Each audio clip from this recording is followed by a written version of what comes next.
You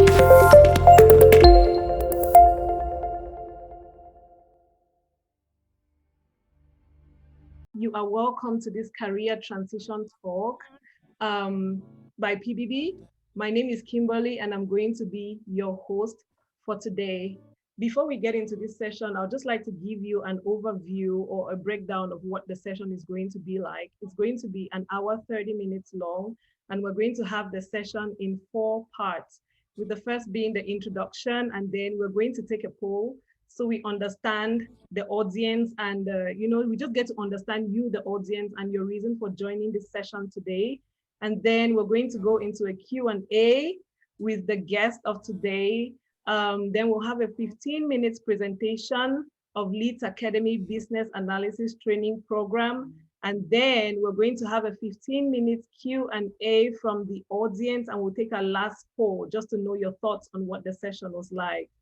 Guys, you are welcome again. Like I said earlier, for those who are just joining, I said that earlier that we have a global audience, and we have people from Cameroon. We have so many people from Cameroon. We have people from Kenya, from Sierra Leone, from Nigeria, from United Arab Emirates, from Turkey, Finland, Belgium, Netherlands, North Korea, Malaysia, Canada, United States, and United Kingdom. Guys, you are all welcome. If you're here and you do not have an idea about what business analysis is, so you're probably asking yourself, what exactly is business analysis? Let me go to that session to go find out, to go learn more about business analysis. The truth about this career is that there are so many misconceptions around this field, and which is why PBB is bringing you this session today, to debunk this and to provide you with the necessary information to just enable a seamless transition to becoming a business analyst. Also, the good news is that the field of business analysis is growing exponentially due to the rise in digital transformation, and the COVID-19 pandemic has only accelerated this. We all know that. So, and we can see this transformation happening across industries like the health industry, in fact, across all industries. We know that, like the health industry, education, media, consumer and retail, the financial sector, and travel. And also, let me highlight that with the rise of this digital transformation, it has created unparalleled opportunities for businesses and given access, to a global talent pool. And it's important for us to note that for each business transformation process to happen, a business analyst is required. So guys, that's enough reason, for you to become a business analyst, So I'm super excited about all we're going to be learning today from our special guest, Terence. Hi, Terence. Hello, Kimberly. Terence is a business analyst. He is a career coach, and he is the founder of Leeds Academy, with over 15 years of experience in IT and 8 years of experience as a business analyst working across different industries. Thank you, Terence, for coming to PBB to give us clarity on this subject and how we can become a business analyst in 4 months. Thank you. Yes, thank you very much, Kimberly. So can you, apart from what I've said about you, can you go ahead to tell me a little bit more about yourself? Tell us a little bit more about you. Okay, so hello everyone again. So I would say thank you, Kimberly, for having me on, and just to make it very brief, I'm Terence Ndikum. I'm based in Birmingham, and I went to uni at Birmingham, did a computer networks for business degree. And just to give you a little bit more of the interest or how I came about becoming a business analyst, it's a very, very little interesting story that I want to say. I had a friend called Gerald Nupo. He was studying engineering at the same university like myself while I was doing computer networks. We so happened that we were interested in everything to do with the internet. So we discovered, emails, and then we started building websites. And then all of a sudden we developed a massive interest into everything in the web. So while he was doing the development, I was doing more of the testing, and sometimes I was doing some analysis. But at the time, I didn't even know the role of a business analyst existed. He didn't even know there was a role called a developer. So over that time, then I realized that there's definitely a career due to research. And then I said to myself, after I leave university, I'm definitely going to become a business analyst. And that's been my journey all through that time. But the one thing that I realized that was very difficult, there was nobody that was there like a mentor, somebody could tell you, this is how you get into that industry, what is the thing that you need to do. We built applications, we built websites, but we still did not break through. We didn't know why we did not break through. So I decided that then definitely I'll be essentially a business analyst evangelist, if I want to call it that. And hence the reason why I formulated Lead Academy, to basically act as that bridge. Essentially I'm using my business analysis skills to then actually apply to the same Lead Academy that I founded as well. So that's basically the short story, and everything else will come up as we go through the session. That's awesome. And I can definitely relate to that, because there are so many things I did in the past. I did the job of a business analyst without necessarily knowing that that was like the role of a business analyst. And when I got to find out about this career path, I immediately jumped into it.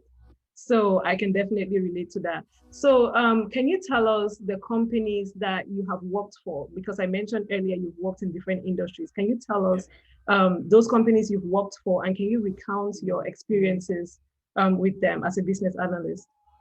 Yeah, sure. Initially, I started as a business analyst at one of a media company that does something called home building and renovation. Basically, they do like a show, or where they kind of like invite people to come and see more about home. So they had their like websites and stuff. So that's where I actually started my career as a business analyst. But to actually put it into more context, the areas where I've actually worked with more enterprise, I've worked with a subsidiary of Tesco Group called One Stop Stores, basically. So that's the retail sector. Then I've worked with a finance company called Ascot Lloyd, very big company as well.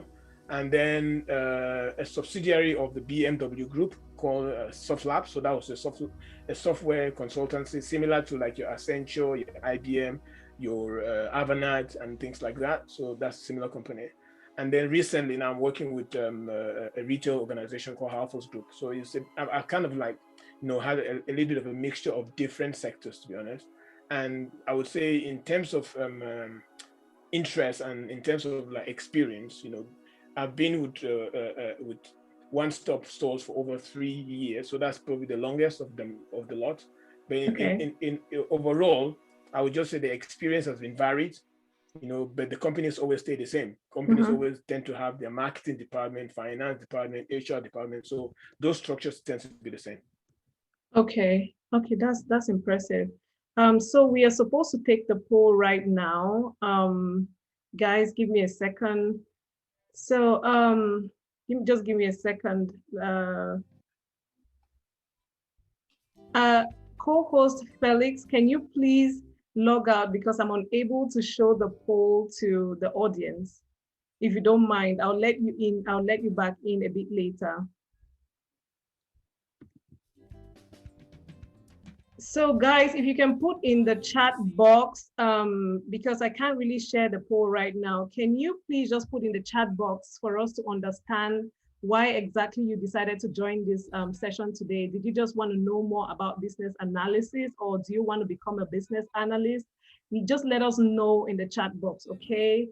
From Terry's experience, he's worked in different industries. I hope you're able to pick that out as a business analyst, and there's definitely a lot that we're going to learn from his experience. While you guys are answering that in the chat box, because the poll is not working again, let us move on to the next section. We'll be diving into the meat of this session, why we are here today. Somebody says in the chat box, I want to know more about business analysis. Okay. And that's probably why we're here. And Anthony says he's looking to transition to become a business analyst. That is fantastic. So we are going into the heart of the matter. We're going into what exactly is business analysis. And it's just amazing that Terence has a wide range of experience, and he's just going to tell us everything that we need to know about this career. So yes, everybody's interested in becoming a business analyst. Fantastic. So Terence, my next question. Business analysis is often considered, or is often very misunderstood, okay? And it's one of the most undersold professions in the world today. So can you help us understand what exactly business analysis is, and who can become a business analyst? Okay. as you said earlier, that's always an interesting question because it's business analysis as a whole is a very broad profession, but the simple explanation of what it is basically a practice, and I'll use the word practice, of where you essentially enable change within an organization. Yeah. And by enabling change within an organization, you try as much as possible to define what the needs are of that organization. Terence, I'm sorry for stopping you. Can the sure. volume please go down? The volume for the music. The music, yes. I think, so that we can hear exactly what you're saying. Because everyone is interested in becoming a business analyst. So we need to get them to hear properly. Okay, that's definitely fine. Thank you.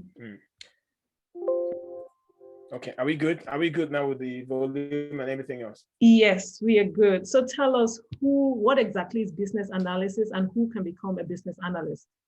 So business analysis is essentially the practice of trying to enable change within an organization. And when I say organization or within an organizational context, it means any type of business. It could be a charitable business, or it could be a profitable business, it could be a bank. And the idea is that you try to ensure that you define some needs. So needs could be an initiative, it could be a problem, or it could be an area of improvement. And then essentially you try and then recommend some solutions or some way of basically then making that change come to life. And you do that because you are essentially trying to deliver some kind of benefit to your stakeholders. And stakeholders essentially are people that are affected by any change an organization go through. Again, that's a very high level explanation of what business analysis is. And as we go further down within the session, I might be able to break it down a little bit more. Another way of looking at this, or to basically answer your question in a little bit more detail, anybody can become a business analyst, essentially. Okay. That's good news. Yeah. Exactly. There's no prescription in terms of like what degree you need to get to become a business analyst. Okay. Some degrees will expose you more within the specific sector. For example, if you have maybe a degree in engineering per se, or an IT degree, then it basically helps you better, essentially, become a business analyst. But it's not a prerequisite. I've helped people who are nurses become business analysts. I've helped people who have basically been people from a very IT support, which has nothing to do with business, technically, to become IT business analyst. So for me, it's a given. It's in between. Then the other thing that I need to actually say to get people to understand a little bit more, what business analysts are actually considered like internal consultants for an organization. Okay. So essentially, they try as much as possible to understand some of the issues that the business wants, and then they bridge that gap between the business itself, as in the people who do all the operational bits, and the IT, which is the technological aspect of the organization that might deliver some kind of a solution or a system. So that's another way of looking at who a business analyst is, and linking business analysis to who actually performs the role. So I hope that makes sense. So if anybody wants any further explanation, I can go deeper in that. Yeah. So guys, if you have any questions, please leave your questions in the chat box. But my next question is about the role of a business analyst, because that will help us understand, what exactly a business analyst is and what exactly they do. So tell us, what exactly is the role of a business analyst? It basically links pretty much to the first question and the answer to the first question. Basically, the role of a business analyst is bridging the gap between the business and any technology department, or if you're using an external company to deliver any solution, or maybe to basically deliver an initiative or maybe an innovation. And the other way of looking at this is there's what is known as a business change life cycle. Now, the business change life cycle is basically a cycle that helps an organization make a change. So, for example, the organization might have a strategy they want to implement, and then before they implement that strategy, they need to think about internal and external factors. They need to think about what's the makeup of their business itself in terms of like what kind of resources do they have. Yeah. And the idea is that once they make that decision, the business analyst helps as part of that process to deliver whatever is agreed as part of the solution. So again, you as a business analyst, you try to understand the structure and the dynamics of the organization, and that's one of your first things that you tend to do, so that you can help the organization better in terms of any new projects, or if they want to deliver some changes to IT and things like that. Yeah. And you also understand the current problems that they have as part of your job as well. so that it can help you better in terms of identifying any potential improvements and any changes that might actually bring, success to the business. Businesses want to be successful, and obviously they define success in various different ways.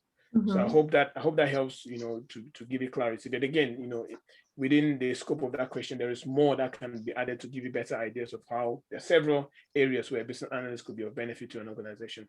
Yeah. So what are the specific skills that are required that a business analyst requires, to be successful, or for you even to become a business analyst? What skills, particular skills do you need? The skills are actually divided into three major areas. You have like personal skills, you have business knowledge, and then you have technical. Yeah. But to put it into the simplest way form is, communication skills, both oral and verbal. You need to understand documentation and presentation skills like we're doing now. So learn how to do that. And then you have modeling, tools and techniques. Again, those are things that might not come naturally. You might actually go through proper training to understand those things. You need to be somebody that can actually help conflict resolution as well. So you can see how some of these skills are things that you might be doing in other roles that might not be called business analyst roles. So Mm-hmm. technically, you can see that you have those skills. And then you have to be somebody who has empathy. So, analytical thinking as well, creative, and also somebody with a lot of self-confidence as well. So all those things are, and more essentially are things that you need as a foundation and more to basically become a business analyst. And that's it. So that's probably one of the reasons why it's a profession where because these skills are more or less looks generic. You can actually have these skills in other professions as Yeah. well. Yeah. But so long as you train within the specific areas like the modeling aspects, the requirements engineering, stakeholder analysis, those are additional bits that actually help you to then bridge and make that transition from any other profession that you have to become a business analyst. And again, as we go further into the session, when I'm doing the 15-minute, I might show you a few other things as well. Okay. Okay, awesome. Guys, if can you please mute all the participants? Can you please mute your phones or whatever device you're using? Please mute. Thank you so much. Oh, I can still hear someone. Guys, please mute. Thank you. So you mentioned anyone can become a business analyst. Okay, so assuming that there's somebody's coming from a medical, somebody graduates as a medical professional or a doctor per se, and wants to transition, how possible is that? How possible is that to happen? I'm just using medical as an example. It could be accountancy, it could be whatever. And I mentioned that there's definitely transition or transformative projects happening across all industries. And then you went on to mention that anyone can become a business analyst. So what's the possibility of that to happen? Well, you have to go through training. You have to essentially go through training. You have your transferable skills that I've mentioned, all the others, and you have to actually go through formal training. You can either do that by going for a specific course that will teach you the other areas that you might not be skilled at. And one of the other things as well that we also do is basically do what is known as a personal SWOT. So a personal SWOT basically is what you do in the context of the profession that you want to transition to. So you want to see, do you have some of the strengths that are already the key competencies that is needed, for example, to become a business analyst? Mm-hmm. Do you have some weaknesses that needs to be essentially improved or get rid of so that you can actually move towards a strength of being a business analyst? Are there other opportunities within your current role? Because some people actually transition very quicker if they have a role that basically can expose them to either volunteering, or they can basically acquire the skills here and then go back and say to their company, look, I've acquired the skills that can enable me to perform as a business analyst. Then they give you the opportunity to shadow somebody and do that. And so there are several ways you can approach that. And all these are things that and that's why our training is called mentorship, because with mentorship, it means you have a sense of what that person is before you can basically direct them what is best for them and how they can acquire additional skills in addition to what we are training them as well. Yeah, to becoming a business analyst. That's fantastic. And anybody who is wishing or wanting to make this transition, maybe thinking of three important factors, and this could be the rankings, rankings for this career, the forecast for growth, and the job availabilities or the salary, So can you help us understand first, what exactly is the average salary for a business analyst? Let's start with the UK. What's the Okay. average salary for a business analyst in the UK? I will say this information that as much as it might be information I've sourced, it's good for me to actually show it. I don't know. I don't know what that's better. Yes, please. You can show it. That's fine.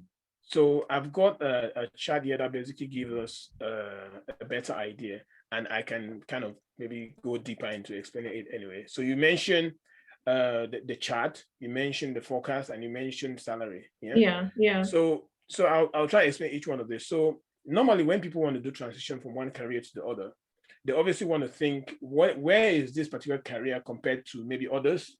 So LinkedIn Learning, which is a very reputable professional social media, tends to do this thing they call rankings of careers. So in terms of business analysis, it was ranked as a number 6, obviously in the UK, and obviously they probably have different rankings for different parts of the world, but they always have an average. So again, so you can tell that it falls as the top 15 most needed skills by employers, because this is the kind of survey that they do from employers basically before they come up with this.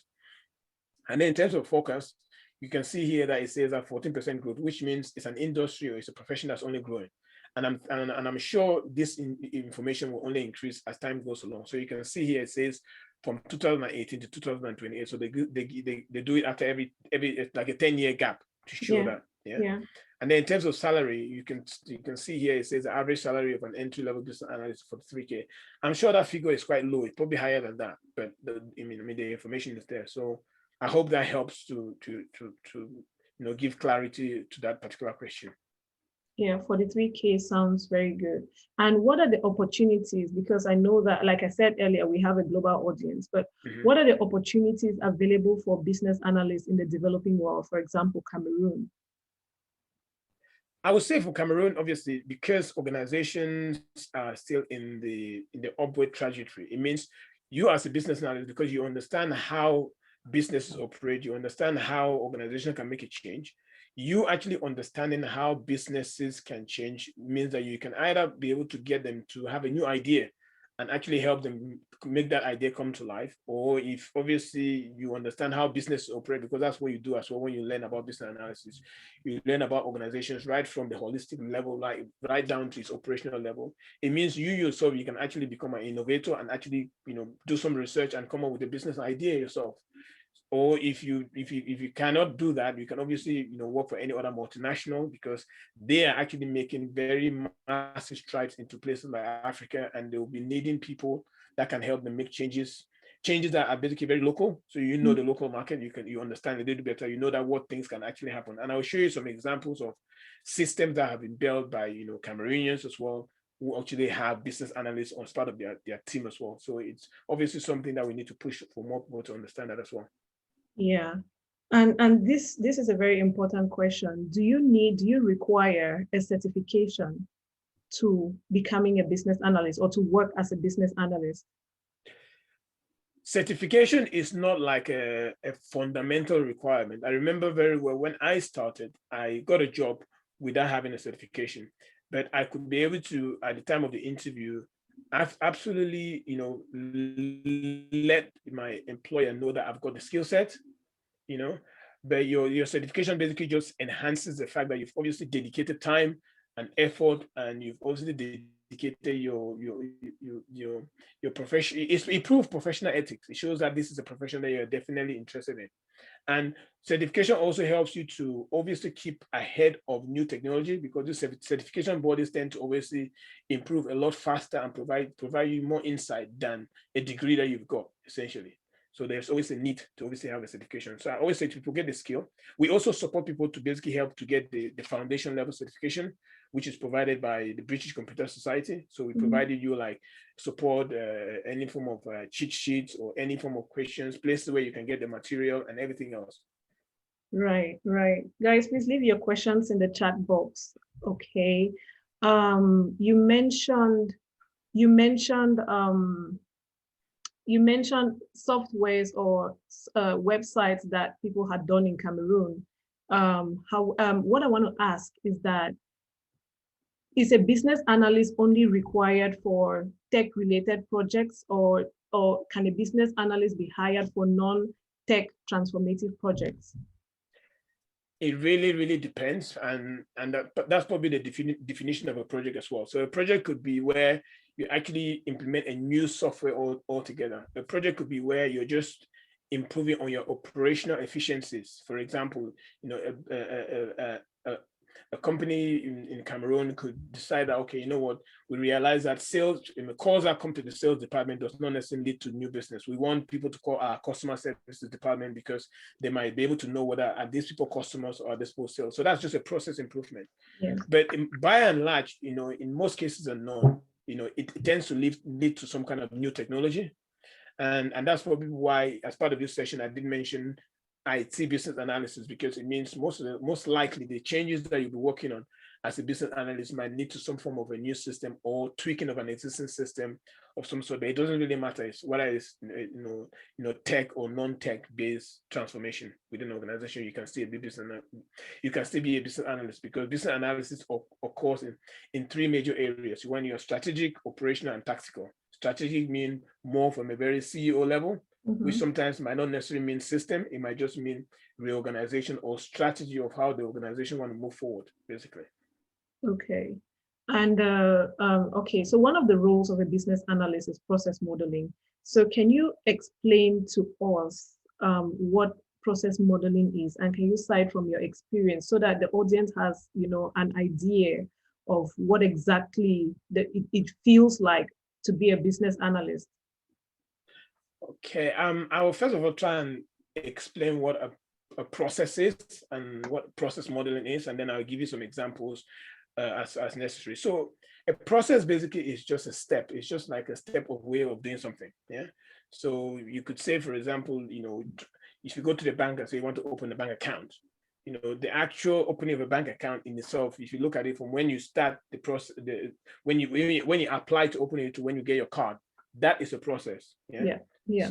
And when you say process modeling basically is just trying to provide a visual illustration of that process so that you can see all the various actors. By actors, it means people that are actually performing tasks or people that are actually involved or any kind of data. For example, if you're opening a bank account, you need to put input. You need to provide your name, maybe some bank, your passport. So all that information needs to be part of that whole step being documented. That's the whole idea of doing your process modeling. Then to give you an example of where I've done process modeling is I did a project with the Tesco Group way back when they were trying to essentially make a change of what is known as a track and trace. So essentially there was a legislation that came in where we had to, change our system to ensure that we don't actually import illegal tobacco. So you can imagine how tobacco or cigarettes is a multi-billion-dollar industry. So we had to make sure that all our systems are changed in such a way, or our processes of how we import and dispatch are actually watertight in such a way that we actually meet with what the regulation told us. So I had to do an as-is process of how we actually import and dispatch to our stores. And then now, based on what the regulation says, we had to do another to-be process to see all the steps. So it was a massive process mapping and process modeling. So process mapping and process modeling is kind of the same thing, interchange words. So I hope that helps to give guys a little bit of context. So again, examples could be applying for a mortgage. It's a process that a mortgage company would actually know how to map end to end. Mapping it is basically a process modeling. So applying for a loan, for example, is a process that happens in the bank. So again, banks or finance industries tend to have a lot of processes. So hence the reason why I'm using that as an example. Retail as well. So just to put it into context. Awesome. So what are the common challenges that a business analyst will face, irrespective of the industry? Okay. I like that question because that's a question that every other business analyst, irrespective of industry, I would say sometimes you need to have a little bit of a knowledge about that particular industry as well. The reason why you need to have a little bit of knowledge about that particular industry is because it helps you communicate better with the stakeholders. And now remember, stakeholders are people that are affected directly or indirectly by the project or by the change that's about to happen within that organization. Yeah. Okay. So that could be one challenge, or it could not be a challenge if somebody's working within the same sector that they are in. However, having said that, there is a way that you can actually gain that knowledge. You have what is known as industry organizations. They provide handbooks. So, for example, the retail industry has a handbook. The finance sector has a handbook. The manufacturing sector has a handbook. There's actually an organization called AQPC, which is owned by America. It's an American organization. They basically provide you an overview of nearly every industry so that you can actually get a sense of it. Yeah. And then think about it this way as well. All businesses tend to have very unique structures. Yeah. So a business will definitely have marketing, we have sales, we have finance, HR. Nearly every business tend to have those, those fundamental aspects. It's like if I compare industries to like the motor industry, right? Nearly every car has 4 tires, except it's an odd car, and then they have a frame and a chassis. Yeah. So some of those things are standard across any industry. So if you know those foundations, all you need to do then is basically master your business analysis skills, then apply that within that sector you are in. However, you obviously need to improve your knowledge by learning more about that particular sector once you get into it as well. Okay. And we as part of Lead Academy, we have what is known as a domain workshop, which basically gives you an insight into any specific industry. For example, all the industries I've actually had the experience in, I basically provide people with my experience in those industries. Okay. And I can bring people on board who have experiences in other industries to do the same, like a 1 hour or 2 hour seminar to do that as well. Okay, guys, I hope you're learning a lot. Please put your comments in the chat box, what you're taking out of this. And please leave us your questions. There's a question in the chat box. It says, let's see, give me a second. So Anthony says, okay, I think you've answered this question. Could you please simulate a simple scenario to illustrate a business analyst role? But I think you've responded to this already. Yeah. Anthony, I hope his response was satisfactory. If you have any other questions around this, you can still go ahead and ask. Somebody, Blessing, says, in today's world, there are multiple sources of data that insight can be gotten from. How can a business analyst collate data from multiple data sets seamlessly for insight? I would say let's deal with the questions that are coming out after, so that I can, because it might be something that I'm not aware of, and that sounds like more like a data analyst a question. That's not necessarily a business analyst per se, because there's a difference between a data analyst and a business analyst. Awesome. Blessing, will keep your question for later, and Terence will answer this later. Okay, so we're talking about the life in what a day in the life of a business analyst looks like. That was my next question. Even though you talked a little bit about that, but can you just give us just give us an example of what a day in the life of a business analyst looks like?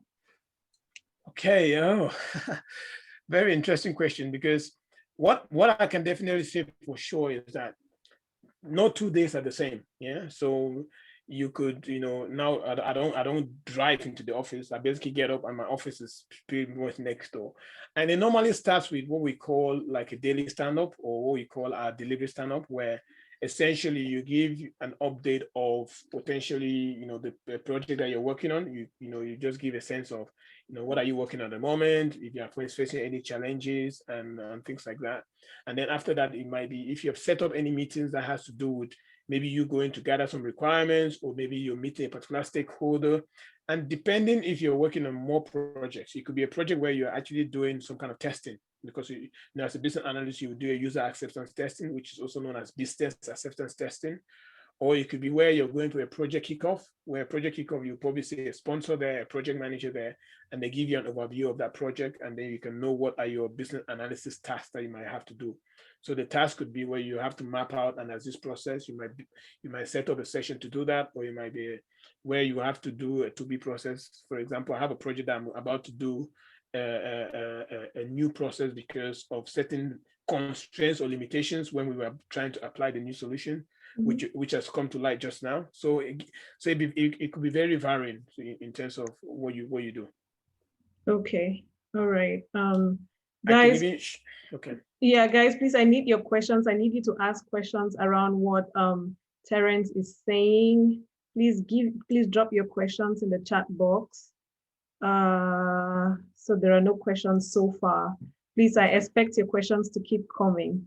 Okay, let us talk about Lead Academy. Let's talk a little bit about you and Lead Academy. So what inspired you to start this mentorship program? You had answered this earlier, but some people just joined. So I need us to understand why exactly you started this, or what inspired you to start Lead Academy, and what exactly is the mentorship program? Okay, my inspiration was my journey to become a business analyst was sometimes frustrating, and sometimes I felt like, how come this particular profession is so dark when the skill set is so relevant in terms of like any other skill set that you have in other roles? The skill set is so transferable, yeah. And then as I mentioned before, that I had my friend where we founded two companies, and they were not successful at the time. And they said, before you become successful, you have to fail several times because you learn a lot of things. So I realized that he was a developer, I was a business analyst, but we didn't actually call ourselves developers and business analysts, though things that we were doing was. So it dawned on me that we had other seniors that were basically maybe performing business analyst role, but we didn't know it was. And there was nobody to like coach you or mentor you. So I said to myself, well, if we do our normal thing of just complaining and not taking the bulls by the horn, as they say, then we are as bad as them. So I thought, you know what, I'll form a coaching academy. Well, I didn't say I'll form a coaching academy. I started doing the coaching first and realized that obviously this is bigger than me just doing it. And I thought, well, let me form a platform. And then from this platform, more people can then realize that this is something that we can do. So that's one of the driving reasons to do that. And then one of the other things as well is experience is a big thing when it comes to this industry. So we also realize that if experience is a big issue, we need to then create that experience.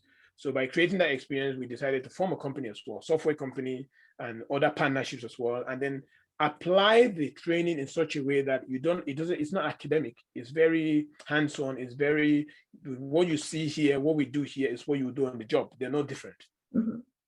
So, and again, as part of this whole session, I will show some more stuff as well. Okay, is it possible for us to have that stuff you want to show? If you have it ready, please just show us right now.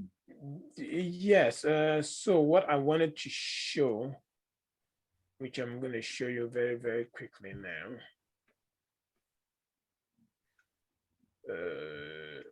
And guys, please keep your questions coming.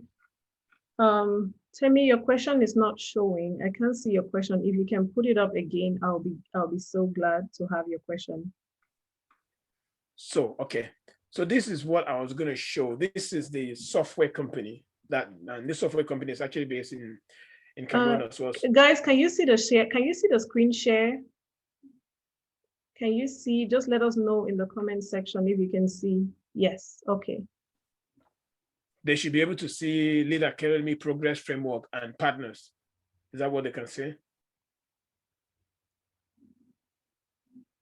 Okay, we have lots of questions coming. We'll take your questions after this segment. So right now we are talking about Lead Academy. Okay, they can see. That's perfect. Okay. So please carry on. Okay. So I think it might be best if I kind of start from the beginning then, in regards to everything that you need to know about Lead Academy. Is that what the approach you want me to take, or what was the question? Yeah, my question is so yeah, give us what Lead Academy is all about. If you have any picture or slide to show us, so we can understand what your academy is all about and how we can become a business analyst. Anyone can become a business analyst through this mentorship program. Okay, I'll do that. So I would go by showing this first slide. So the approach, or how we basically apply the whole training, is we have this thing called the lab, which is Lead Academy approach. Essentially, we do candidate orientation, essentially. And then as part of that, then we go into what is known as a tutorials workshop, which are basically live sessions that's done on Zoom. And the reason why you see a BA and PM here is because we basically also enable people to learn a little bit more about what is known as the Agile framework. but we don't actually teach project management, but we do people to understand, because there is a link between you being the business analyst and working in projects, obviously, and you need to understand a little bit about how projects work. And then there are all aspects which is known as self-online, where basically all the videos are live videos, so you can actually watch them again at your own time. And then there's a digital work experience, or which is essentially linked to the company that I mentioned to you before, and I'll show you that in a bit. And then the domain knowledge tutorials I mentioned before. If you remember, you asked a question about domains and sectors and stuff. So this is where things like that will help, so that you can learn a little bit more about the retail, you can learn a little bit more about finance, you'll learn a little bit more about healthcare and things like that. And then how do we support people to get a job? We do the job ready workshops. So with the job ready workshops, we might do mock interviews, we might go through a lot of questions, and then we have what is known as pre-interview prep, where look at CVs, look at your LinkedIn profile, and then when we have a job, when you have an interview to go to, we do a very deep dive of the job spec itself, because understanding the job spec is very important to help you, progress better in the interview. And then obviously we look at projects as well. Can you articulate any project or case studies that you've worked on to prove your skill set? Very important as well.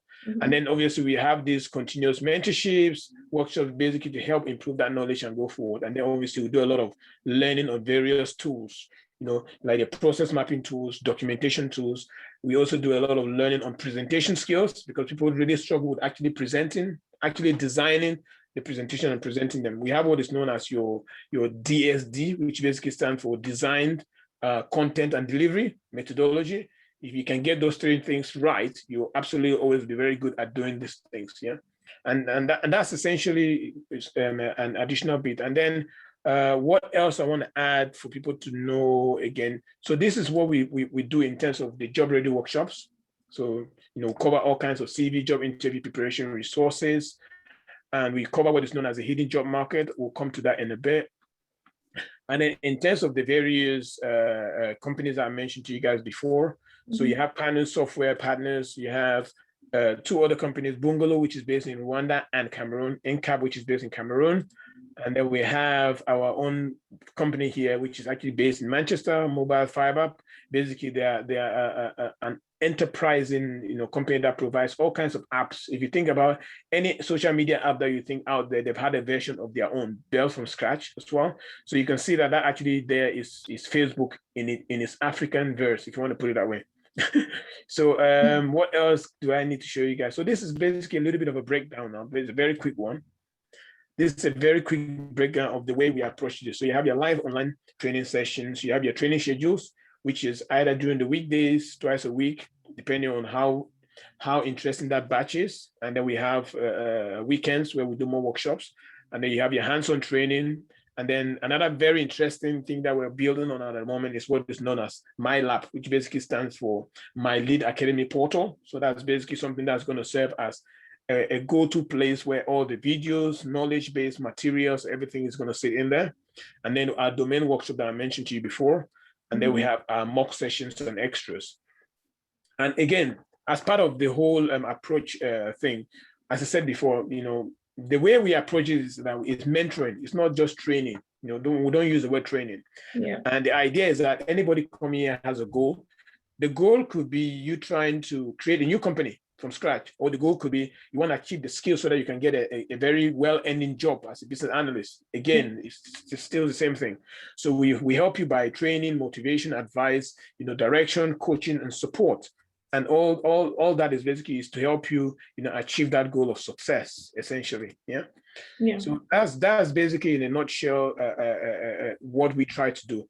The one thing that I know you did ask me a question about business analysis before, and I normally tend to do the explanation by word, and then I also tend to try and show a screenshot as well and ask the audience whether can they relate what I said in words with this picture. So I don't know whether it's okay for me to put this picture up, and then you can ask the audience to see whether they can make sense out of it. And then there's another picture again that I'm going to show and see whether they can make sense out of it, because that will be a transferable skills. And then I can explain to them the reason why I show these two pictures. Okay, so guys, this is the point where you unmute yourselves. Please, by all means, show us what you're talking about. I would say that you unmute and so only when they want to talk, or else it's going to be echoing. Yeah. Okay. Is the So picture? that's a picture, and you can have a go, or you can explain, or you can see whether it makes sense to the audience or so. Okay, how to explain the role of a BA. Think of a highly paid waiter. So anybody in the audience want to explain what this picture is? What they think it is? What you think it is? So for some reason I can't see the bottom. So there's gathering requirements. What is that beneath it? Asking the customer what they would like to order.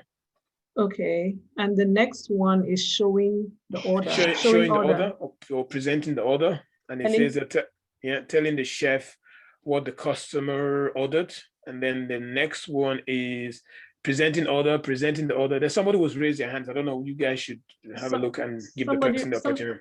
Millicent raised their hand. Millicent, do you want to have a go? Yes, if you don't mind, that will be fine. Can you hear me? Yeah, we can hear you.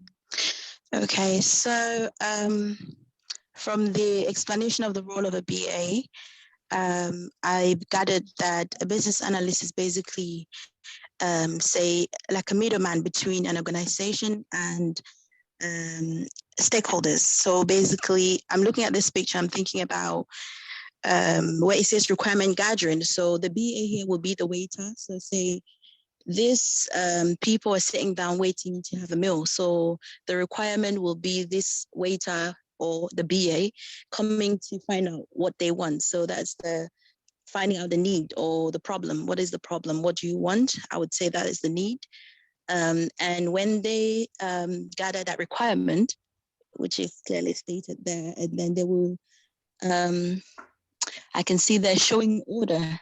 So showing order probably be, I think maybe something to do with the developers, probably showing the developers who would be the chefs, preparing that menu, in a design that suits the requirement of the people sitting down waiting to eat, those the stakeholders as well. And then you presenting the order that is delivering that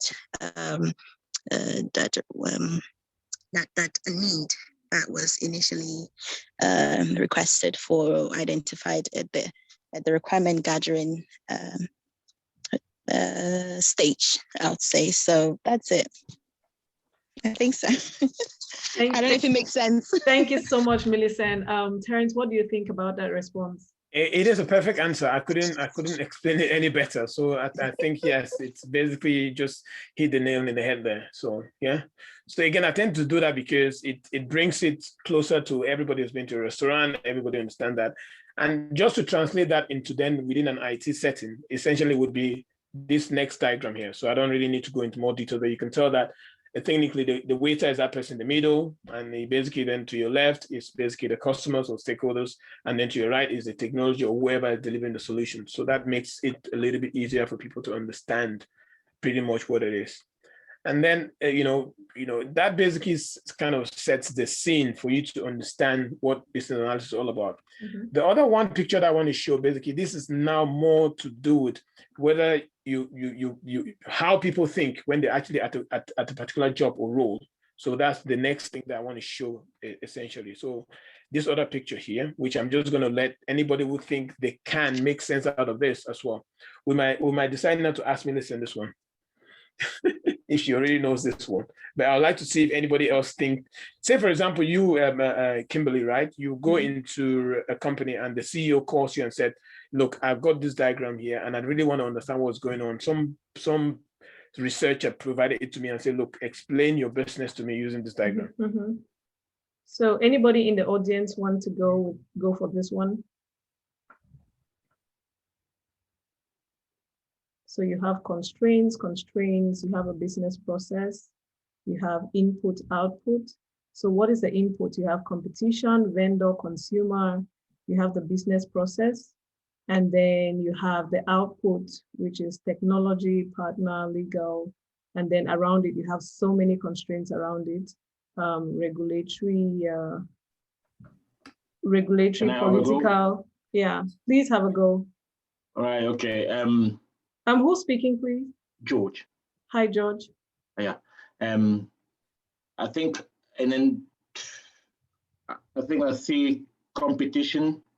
I think this is where you look at what is required in terms of inputs, and then in terms of the business process is where you see what processes are there that could use perhaps the data that you collected from competition and understanding the business processes, and then where is the business going to move from there once it has that data from the input, and then what are the processes there? What does it need to move forward to, which is the output. That's my understanding of it anyway. Thank you so much, George. Terence, what do you think about that? Yes, it's a very good attempt. Basically, what this it is basically every business has this. So if you think about the middle part there, basically it's telling you that the organization has some business processes, and sometimes you hear they say business functions. So if you think about any business, there's a sales, marketing, finance, and stuff. And these businesses essentially have external factors that affect them. So competition, technology, partner, legal, political, regulatory, consumers, and vendors. Now, what this diagram basically just tries to get you to think of is if you see a business like this, essentially you are actually a business analyst without actually knowing it. Yeah, because every business essentially has this, and they want people to be able to understand and think of their business in this light. You know, if you think about any other traditional job that you go, you ask the average person, they might not even look at the business in this light. They might not know who are the technologies that affect that business. They might not know who the partners they work with, because they might be working in just one component of this business. But as a business analyst, you probably know everything that's happening in that business. I just thought I'd show that, yeah? Okay. So that's a little bit more about Lead Academy. I don't know whether you have any specific questions, or do you want to just go into any other bits? Again, the one thing that I forgot that I did not mention, as part of the training as well, you also get a certificate of completion as well, which I can just put on the screen so that people can see as well. So you get that as well. So that's another additional bit as well. Okay. Okay, thank you so much for that. There's a question in the chat box. I'm going to go to that question later, but I want to ask you, because there's a possibility that there are new graduates in this session today. So I want to ask you again, so can somebody who has never worked, for example, in the corporate world, you know, let's say the person graduated as an accountant, take this 4 months course and be able to get a job as a business analyst after taking this training program or this mentoring program? The simple answer is yes, you can. So long as you understand exactly the various bits and pieces that we go through the training, you ensure that you apply that hands-on training as well. You go through our rigorous, job ready workshops and everything. And obviously we help you to ensure your CV reflects, the skill set that you've added to your stack. You can definitely be able to get a job straight away, because remember, you're already coming with skill set that are already relevant. All we're doing is refining them, fine-tuning them, and then getting you off to that other universe of being a business analyst. Okay, so how do you conduct the lectures, and what's the duration and the frequency of these lectures? Okay, I think I've already shown that, but I'll just show it again. Yeah, the frequency is twice a week, and then the workshops in the weekend, which is Saturday. And basically it's up to the batch, which obviously in this case, the next batch is May, for them to we can do as many sessions as possible, so long as you can, you have time for the team to do it. And then as part of a group, you have exercises and case studies that within the team of students as well, they can actually perform it themselves as well, to ensure that they improve on that knowledge and improve on their learning. Okay, and how does this program cater to working professionals? What's the flexibility like? It's not full time. So essentially it's just basically 2 hours twice a week and another 2 hours over the weekend. And it's mainly during the evenings, 8:30 to 10:30. So we have Mondays, Thursdays, Wednesdays, and Thursdays. The next batch actually is only going to be a Monday and a Wednesday, and then on a Saturday. So, okay, so it's flexible. Okay, and the important bit, let's talk about the cost. How much does it cost, to take this mentoring program? To take the mentoring program is £550. However, I think for those who are in Cameroon, it's actually, I think it's a 10% discount. So it's about 250,000 CFA. And then for those who are in places like, I think, I'm not too sure again, I have to look at the details, but those who are in like Malaysia, Indonesia, and all that areas, I think it's an additional 6 or 5% discount, I think. So, but then again, at the end of the session, I will show you the WhatsApp details where people can request if they want to register and where they need to do any other form of information as well, and we go from there. Okay, all right. Let's go to the questions in the chat box. I see people sending questions. I'll just go to the most recent one. Can one develop, this question is from Anthony. Can one develop the relevant skill set for a business analyst without working? They need to qualify what they mean by without working. The idea, when you say without working, means you don't have a job now, you want to acquire the skills. Yeah.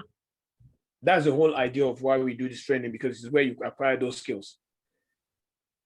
Okay, Anthony, I hope that answers. If I understand what Anthony is saying. Or do you want to unmute to ask your question?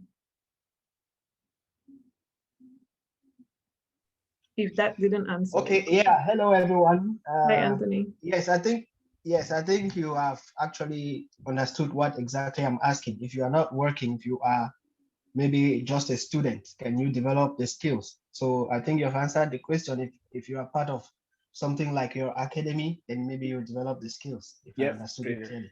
Okay. Okay. And okay, thank you. There's a question from Calvin.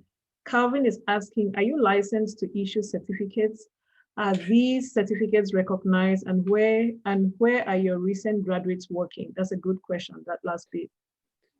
So this is a certificate of completion. It's not a certificate of maybe an institutional body. The institutional body that give you what is known as a professional certification is what we help you to basically achieve. So hopefully someday when we become a very, very big organization, then we can then get that institutional license to be able to then issue that. But we obviously have all the qualifications to be able to do the training. So that's what the answer to that question. Okay, I hope that answers you. There's a question from Temi. She says, thank you, Terence, for the information. What is your take on Scrum certification and product owner certification? Are these necessary for a BA role? That's a very, very good question, because I'm sure I have one or two of people in board that might want to answer that. But I do have a Scrum Master certification as well. I actually have 3. And it's not necessary. For me, it was more or less like I have more scope to make sure that, if I'm dealing with Scrum Masters, if I'm dealing with product owners as a business analyst, I do understand what their role is. And from somebody who's asking that question, it means you've already done a lot of research. You know exactly what the industry is. And it might give me the opportunity to answer, to give you some more insight. So when you work as a business analyst for projects, you have several ways that these projects are delivered. You have what is known as the adaptive, and you have what is known as the predictive. Now we are going into very granular details of actually business analysis, but it's okay. So by adaptive, what it means is that projects just go from start to finish, like almost like a waterfall. While adaptive means that you start with the requirement like building a house. You don't just go and build everything within 1 year. You build aspects of that house, maybe a foundation in 3 months, maybe the roof in another 2 months, and things like that. So what the question Tim is asking there is, there are different roles when it comes to those 2 different ways of delivering projects. So once you mentioned the Scrum and the product owner, that is essentially for an agile foundation. But business analysts also are part of that. So the Scrum Master and the product owner are totally different roles. But the product owner is technically a proxy business analyst in an agile delivery, which means if you're a business analyst, you can actually work as a product owner. So if you already have a certification, that's brilliant as well. So I hope that makes sense. I beg, mute that person that is just coming. Yeah, okay, muted. So Temi, I hope that answers the question. There is the last part of Calvin's question, which you didn't answer, you didn't respond to. Which was what? He was asking that where do your alumni, your students work? Oh, okay. It varied. So we have one that works at Avanade, another one that works at Thales. Of course, I can't remember all the different companies. Again, another one, a company called 10. It's basically a startup. technology startup. And which other one again I can remember? I can't remember all of them. They have varied industries, security, and they also come from different backgrounds as well. Essentially, as well, some very different, maybe some care, some nursing. Some people were actually from support as well, like admin support. And so it's a bit of mixed background. And at the end of the day, it's just to ensure that you go through that orientation and assessment, and that helps you better to ensure that you can then progress through. Okay, so there's another question from Blessing. She's asking, what tools are important for a business analyst to be proficient in? There's several tools, but what I would say is that you definitely need to understand a lot more about documentation. So you have to know, your words. You need to know about presentation, like PowerPoint. You need to know a little bit of Excel, and then some technical tools that are used in process mapping. And there's several of these ones. So you have something called Visio, which is enterprise. But you don't have to learn just Visio. You can actually learn on other tools that are free, like LucidChat. And there's another one called Draw.io. There's another one called Kawemo. So as part of our training, we'll actually have options to actually test 3 key ones to help you better. So we have like 2 or 3 full-length workshops over the weekend that will spend like 3 to 4 hours just learning how to basically take case studies and projects and actually work using those tools. Okay. All right. Blessing, I hope that answers your questions. Guys, please keep your questions coming. Keep your questions coming. The last presentation was done on the last presentation, or the last part of this session today was about Lead Academy, and Terence has completed the presentation on that. I hope that's satisfactory. And if anybody wants additional bits and pieces, I can add that as well, because I know I did not cover everything, but I can always give some more. Oh, yeah, please keep your questions. Please keep your questions coming. I think a few people have just joined us. So maybe I should ask you the question again. Let's go back to business analysis. So those people who just joined can just understand what exactly business analysis is again. Sorry for putting you there, but I think that you just have to answer the question so we can all get it. Okay. So you want me to answer the question? Or... Yes. What is business analysis, and who can become a business analyst? Okay. So business analysis essentially is a profession, or it's a practice where you try to enable change within an organization, and the idea is that this change will deliver some kind of benefit or some kind of value, as the word is used, to stakeholders. Stakeholders meaning people that are affected by that change that organization is going through. In fact, now that you've actually asked that question, I actually want to basically go a little bit further and explain a few things about why business analysis is, or how it came about, and how people can understand how then a business analyst get involved in that process. Okay, and I'm going to do that by actually showing a little bit of a diagram here. And hopefully some people might understand what this diagram is, but if you don't, would you just bear with me? Yeah. So this diagram here is basically what is known as the business change life cycle. Why do they call it the business change life cycle? If you think about that, the initial diagram that I showed where I said the business world, and we saw the constraints and we saw all those various bits and pieces like the vendors, the competitors, and all those things.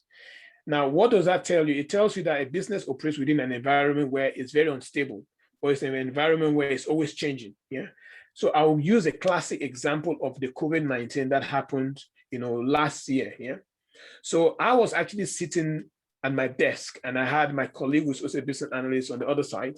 I had my manager who was at my right. And I said to the guys, do you know that if this thing actually becomes a pandemic, we might actually be working from home? I can never forget that statement. That's a statement I made. And one of my colleagues said, Terry, you must be kidding. I said, I'm not kidding. 2 weeks after that, the head of technology, which is like the head of IT in our company, came and said, I'm sorry, guys, there's a breaking news.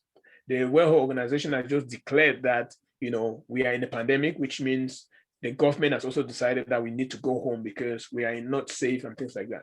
And all of us are like, wow, it's happening. Yeah. Mm-hmm. So why am I saying that? I'm saying that is because this diagram that you see, a business change life cycle, is basically a cycle that an organization that has a board, yeah, which is, you see here, an organization that has a board always do what is known as a business strategy. So assume now that you understand that COVID-19 happened, what do you think was happening in the boardrooms at that time? Probably emergency meetings. There was a lot of emergency meetings happening at that time. Those emergency meetings were most likely doing what? Thinking about what is the current business environment. The government decides to close shops or close. If you're a company that does not operate online, what do? You might go out of business, or you might start creating an online business straight away. Mm-hmm. So organization will take a strategy and say, okay, do we decide to take the money that we're meant to use to buy some equipment in the stores and implement and do a quick website and do other things by using other partners to deliver goods? That's what some businesses did. So what happens now, they now need to bring their business analysts on board. The business analysts will be translating all what they need to basically build that new solution. And that's how it moved from this alignment. And then enterprise is basically, you look at your internal self. What do we have? Do we have all the technical people to be able to build this new solution, this new website, or this new app, or whatever it is that you decide to do? And then based on that, now you start going through this whole process of investigating the situation and consider perspectives. These are all terms that you learn as you go through the business analysis training. You do what's known as definition. You go through design, implementation of the solution, and then realization is, what benefit do you have? For example, I started when the pandemic started, working on a project to digitize a certain thing that we did in the stores using paper. Now it's an app, and we've been using that app now for over 6 months. So that's just an example of how you go through that cycle of being a business analyst in an organization. Yeah. And again, I just decided to use that example because it basically tries to relate to the definition of what a business change life cycle is, and it also tries to give people to understand what business analysis is. Yeah. Okay. I hope that helps. And there's another diagram. I will just put that there just for the purpose of thought. Yeah. So you can see here that an organization has a present state. So think about COVID-19. The present state was there was no COVID-19. Mm-hmm. All of a sudden, COVID-19 came. What do business do? They have to do some kind of strategy and do some change. Those changes were based on what COVID-19, and then they implemented some kind of change. Change is a project, or change is what, as I said before, a business analyst is like a change agent. Yeah. So you help to ensure that that change comes about, either by ensuring that you meet all the people that want that change to happen. So you document them. And then that document is then used by the technology team to deliver some kind of solution. When they deliver that solution, the business now become a future business. Yeah. I know it's a bit, maybe it might be technical if somebody has not yet understood what this is, but as part of the training, you understand a little bit more about what it is. Yeah. Yeah. So the slides you've presented has pretty much covered everything that we needed to know about business analysis. And that was for those who just came, who just joined. If you have any questions around this, because we're almost getting to the end, we should be rounding up about now, if not that we started 10 minutes late. If you have any questions, please quickly put it in the chat box. There's a question here from George. He's asking, he says, one of the challenge people with little work experience or recent graduates like to look for is a globally recognized practical certificate. Is Lead Academy looking to formalize its certifications? I would say for now, because the industry is in such a way that what is most important is for you to actually acquire the skill set. For you to get the certification, all you need to do is basically go and write what is known as a BCS Foundation Certification Exam, which is what we help people to do. So maybe, down the line, I don't know, maybe 2-3 years, then we might then become a certification body. But you cannot just become a certification body. There's a certification body that handles all that process. Mm-hmm. Most organizations will provide you the training to help you get that certificate. But the most important thing you have to understand is that you do not need a certificate to get a job. What you need is to be able to go to an interview or have a conversation with somebody who wants a business analyst and prove to them that you have the skill set. And that's what a few of our candidates have actually done. I mean, nearly everyone that actually got a job, they did not even first get the certification. Even though I did advise them that it might be worth getting the certification first, but they didn't get it. They got a job because they realized that the job workshop itself was actually powerful enough for them to get a job. Right. Right. And I love the slide you showed about the waiter, the one which Millicent talked about. Can you please just go back to that slide? Is somebody requesting the slide? I am the one requesting the slide. Okay. So that's just the last thing we're going to do for the latecomers, to explain this slide, and then we take our poll. Before that, Calvin is asking, what is the average annual salary of a BA? We answered this question. Terence responded to this question for the UK market, for the UK job market. Terence, do you just want to highlight on that before we talk about the slide? Well, the market is a great market, and I can only show you by showing you the slide. It's a great market. The average, and these are entry-level salaries. These are not the salaries where you've been in a job for 1 year. Because if you've been in 1 year, you obviously appreciate by a few thousands. But this is where you're actually, you've got the skill set, you've got a good CV, and straight away you start applying for a role. So it's an entry level, essentially. I mean, you know, the candidate that I had that had a job in London, she basically got in at 60.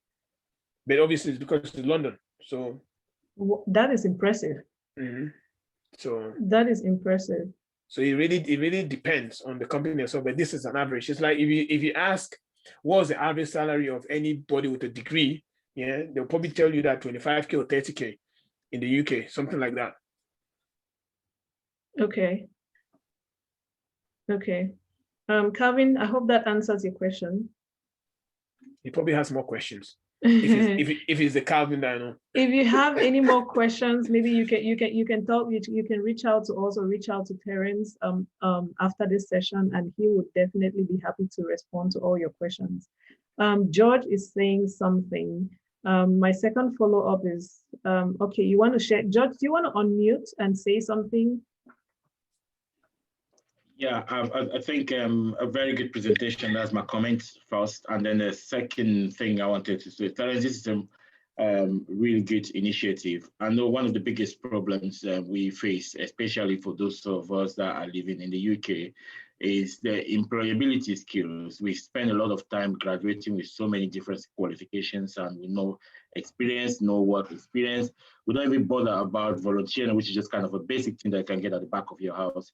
And we spend so much time trying to get master's degrees and all of that, which is not a bad thing. I encourage that. But I also think that practical stuff like this, 4 months training, you get a solid background. It's wonderful that you're given a case study there of someone that started off as a career at 60 grand.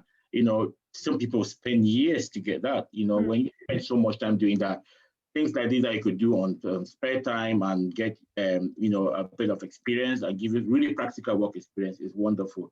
So employability is a big thing for those of you that live in the UK. I don't know where other people are, but employability is a big thing, and it's particularly affecting people from Black and ethnic minorities in the UK. So people need to scale up, and I think these opportunities are good ones for anyone that's thinking. Perhaps I'm talking to the new graduates or young graduate who may have very little work experience and thinking to take a career path. But thank you, that's a good one. Thank you so much, George, for your comments. Thank you so much. It is very much appreciated. Terence, the last thing I would like us to do is to go back to that slide, because we're going to take a poll after this. Okay. Yeah. Which slide do you want to go to? The slide of the waiter. Okay. You love that slide. Yes. Yeah, because I just want people to really understand what exactly business analysis is, and they should also leave from here knowing that anybody can become a business analyst if they grasp the concept, or if they just grasp what exactly you're going to explain about this slide. Anthony is asking that, Terence, where can we find you online? Yeah, you can find me online at leadacademy.uk. But again, I've put the contact number, the WhatsApp number, which you can use to send information, and then we can go from there. The next batch, which I'm going to show you guys later, is actually in May. So I think when we are around the up, Kimberly, then we can basically provide all that information for people who want to progress again. But then again, look at your poll first, I guess. Let me not control your flow. Yeah, I hope I can get the poll now. It wasn't working because, okay. So the poll is still not active because there's another device signed in, and I would have to refresh. Anyway, never mind. I would still ask the question. I will still ask the question because it's a simple question, so people can leave their comments in the chat box. So let's take this slide again. Terence, can you please just explain the role of a business analyst based on this slide?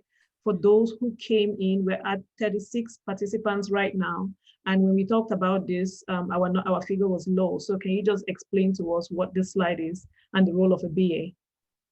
So this slide is basically showing like three components of what a business analyst does, from basically gathering requirements from a customer, or you say a stakeholder internally, and then presenting, gathering needs and translating them into requirements, and then presenting it to what is known as your technology team. And then the technology team, based on that, will then come up with a solution. And then you then essentially present that solution back to the customer or the stakeholder. So in this case, you can see three things here. You can see the customer is essentially the people that are sitting down that want some food. The waiter basically then collects all what they need. Do you want chicken chow mein? If I assume that it's a Chinese restaurant, or whatever you want, and then they go, and then the chef basically with the skill set concocts it, and basically then they come back and present it to the customer, and obviously they say, wow, this is exactly what I want. And when they've eaten it, and then they can give a feedback and say, wow, it was brilliant, it was exactly the way I thought it. And that's what is called benefit realization at the end of a project. So that's just a good example of what a business analyst does. Okay. So you're a bridge between the business and IT and technology to deliver a need. The need here was, if I say hunger, if I use that word hunger, or the need here was wanted some food. Yeah.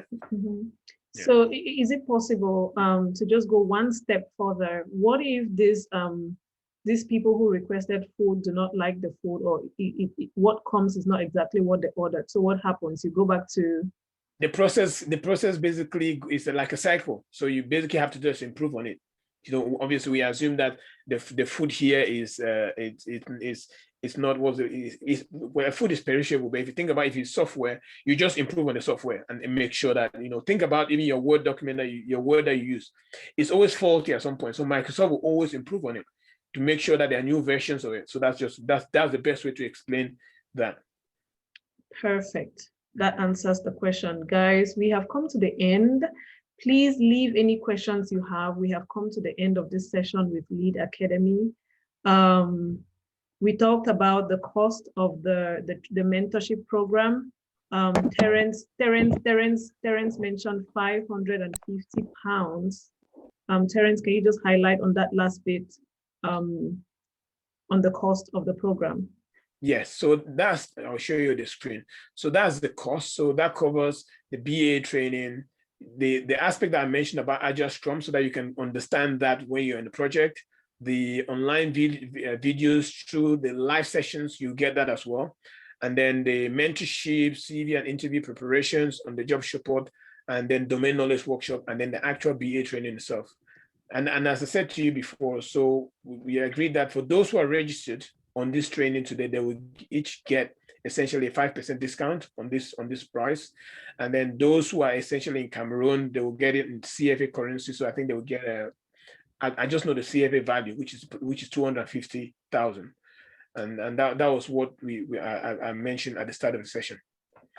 And then, as I said again, the next batch actually starts in May, which, if I put the schedule on board here, so that's the schedule for the batch that starts in May. So you have a payment deadline, but then again, if you do your payment straight away, you get your discount. And then the candidate onboarding, that's when it starts. And then the full training itself starts on the 3rd.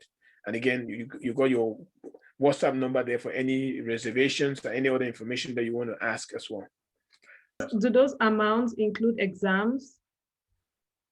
Sandra is asking. It includes your support to basically take the exams, but it doesn't include the exam. The exam is totally something that's not controlled by us. Okay. It means that they mean the certification exams. Okay, Phil has dropped a comment. He says £550 for a lucrative career as a business analyst is so worth it. Thank you, guys. Thank you, guys, for dropping your thoughts on the session. This session is informative. I think the role of a business analyst is an interesting one. 550 for potential. Yeah, very worth it. Thank you, guys, so much. Your responses are very encouraging, and I hope that you do register. For all those who are still thinking, I hope that this has, clarified all the doubts you had. If you have any more questions, Terence is very reachable. Terence, can you put up your contact number? Terence is very reachable on WhatsApp. You can reach out to him and he would respond to you. I mean, his response time is very, very fast. He doesn't, he doesn't take any time responding to anything. So you can reach out to Terence on WhatsApp. Please take the number. You can take a screenshot for later. Thanks, Kimberly. Thanks, Terence.